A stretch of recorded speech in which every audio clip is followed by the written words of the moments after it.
ભારતમાં હાલમાં ચૂંટણી ચાલી રહી છે। નવી સરકારને ચૂંટવા માટે મતદાનના ઘણા તબક્કા બાકી છે।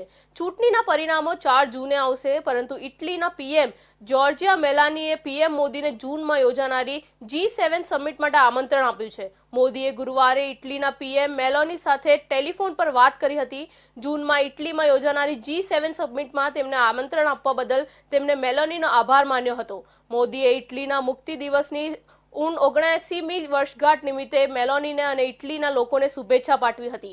વડાપ્રધાન કાર્યાલયે કહ્યું, બંને નેતાઓએ G7 સમિટમાં ભારતના G20 પ્રમુખ પદમાં મહત્વપૂર્ણ પરિણામે આગળ વધારવા અંગે ચર્ચા કરી હતી। તેઓએ દ્વિપક્ષીય વ્યૂહાત્મક ભાગીદારીને મજબૂત બનાવવાની તેમની પ્રતિબદ્ધતાનો પુનરોચ્ચાર કર્યો હતો। પરસ્પર હિતના પ્રાદેશિક અને વૈશ્વિક મુદ્દાઓ પર પણ ચર્ચા કરી હતી। વિદેશ મંત્રાલયના પ્રવક્તા રણધીર જયસ્વાલે ગુરુવારે કહ્યું કે G7ની બેઠક ઇટલીમાં યોજાવાની છે। ભારતને આમંત્રણ મળ્યું છે, પરંતુ હાલ મામલો વિચારણા હેઠળ છે।